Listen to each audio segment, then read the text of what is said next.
Pittsburgh Steelers football, baby. Monday afternoon football, baby. Because the 11-0 Pittsburgh Steelers in the land of ketchup, Heinz Field, we are hosting the Washington football team, the Washington no-name team, the Washington Shirts No Skins. And once again, 11 teams have stepped up. Pardon me, 10 teams have stepped up. A total of 11 times they've stepped up and been set down. And once again, here comes Washington, and tonight, for whom the bell tolls, because they'll be baptized, educated, and sent to the L train like every other team that stepped up this doggone season. I'd feel much more concerned if we blew out Baltimore's practice squad this past Wednesday afternoon football. However, we didn't get the job done. We may have walked away with a W, but we played like absolute garbage, and nobody in that locker room was celebrating. We lost Bud Dupree for the season. Nobody in that locker room was celebrating. Why? Because Mike Tomlin, Ben Roethlisberger, both did not leave that game with a smile. Nobody left satisfied. So we've got to make sure we go out there and impose our will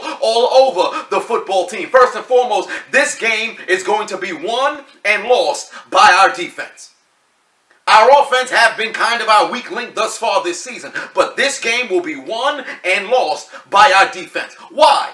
The Redskins, pardon me, that's no longer their name. The Washington football team, they are the, if I'm not mistaken, second worst team at protecting the quarterback thus far this season. They've allowed Alex Smith to be sacked at least twice in every single one of his starts. If I'm not mistaken, Alex Smith hasn't thrown the football very effectively either. He's constantly under duress. Guess who's number one in the league in QB hits? Guess who's number one in the league in sacking the quarterback? That would be us. So I expect us to get him on the floor all day. All day. They have one target on their offense when it comes to passing the football. That just so happened to be Terry McLaurin. In 9 of 11 games, this man has gone over at least 70 yards. So we better make sure we cue in on this man. We might just have to double up on this man. Now, granted, he's no, he's no DK Metcalf. He's no Larry Fitzgerald in his prime. He's no DeAndre Hopkins. He's no Michael Thomas. He's no Tariq Hill. He's no, it doesn't matter at the top of the league or not. He is the best target on offense, so we need to make sure we go out there and take him away. On the ground, we have been piss poor since the midway of the season. We're giving up over 100+ yards on the ground. That needs to stop. They got somebody who's got a little bit of a head of steam going right now, and Antonio Gibson, man, had 3 touchdowns this past Thanksgiving. Back-to-back games, he's over 90 yards.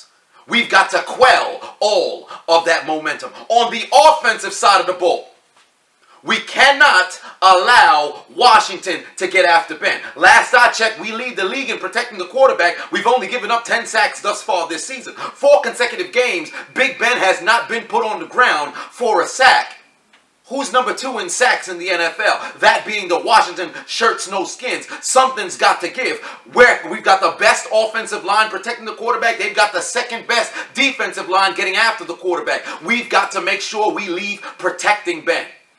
We cannot let those Bama boys up front and Chase Young get after our quarterback. Bar none, he must be protected the entire game. And Washington don't blitz. They dropped 7 into coverage. What does that mean? Hi, Benny Snell. Hello, guys, on the ground, we better be able to run the football. Because if everybody's taking a step back first, Big Ben threw 51 passes this past week. So they're expecting Pittsburgh to go out there and pass. So as far as I'm concerned, those linebackers going to be dropping in coverage. Snell, you better have yourself a game. Because they don't respect our run game. So we're going to impose our will on the ground. And through the year, we can't have Butterfingers. No longer are we going to be celebrating Christmas early because people want to go out there and have hands that are just for decoration. Eric Ebron, catch the football. Deontay Johnson, catch the football. Chase Claypool, catch the football. Juju Smith-Schuster, catch the football. Ray McLeod, stop fumbling footballs. We cannot go out there and play sloppy. Because let me tell you something. Washington is better than what their record is, although, as the great Big Tuna Bill Parcells once said, you are what your record says you are, but Washington still has a chance to possibly win themselves a division. So they're still playing for something here despite being so far underneath 500. You can't overlook this football team. No pun intended. We got to go out there and take care of business. And on special teams, like I said, Ray McLeod, no fumbles. No fumbles. Chris Boswell, no missed kicks. We must be perfect. And the only way that we're going to have an unblemished record is if we go out there and play our brand of football. We can't be sloppy. Big Ben, you just can't be throwing footballs into traffic. You threw it straight to Bowser. I would have thought you was out there playing Mario. You wanted to play Mario Kart, but you wanted the heaviest character. Let me throw the football to the character Bowser. Intercepted in the end zone. We don't need that this game. You can pick on Washington. You can. But if you leave them in the game, all of a sudden we're going to find ourselves in a situation against Dallas. We're going to find ourselves in a situation where it's a closer game than it really should be. And there's no reason why that should be the case. We need to go out there and put the league on notice, especially after that shit show this past Wednesday afternoon. We are a better football team than the product we are putting on the field. Highsmith, you've got some big shoes to fill. The same way that Spillane came in when we lost Devin Bush for the season, I expect to see Highsmith come in and take over for Bud Dupree. Because in Pittsburgh, it's next man up. We don't sit around and cry because we lost somebody. Last year, we lost our quarterback. We played with whack-a-mole. We played with a duck. We still were able to finish 500. Is 500 what we want? Hell no. What we want is a goddamn Lombardi. And we ain't going to get there if we sit over here and start licking our wounds and we're upset. Oh, no, we lost people. You know, we've got a bunch of injuries. You know, we'll get them next season. To hell with next season. We worried about this week getting this W. And then the week after that, the week after that, the week after that, until we possibly make our way to Tampa and possibly hoist that Lombardi number 7. But we ain't going to get there if we don't get past Washington. I'll tell you that right now. No losses. We cannot afford to lose. The Chiefs are still in front of us. Well, I should say right behind us. With only one loss. As long as they keep winning, we need to keep winning.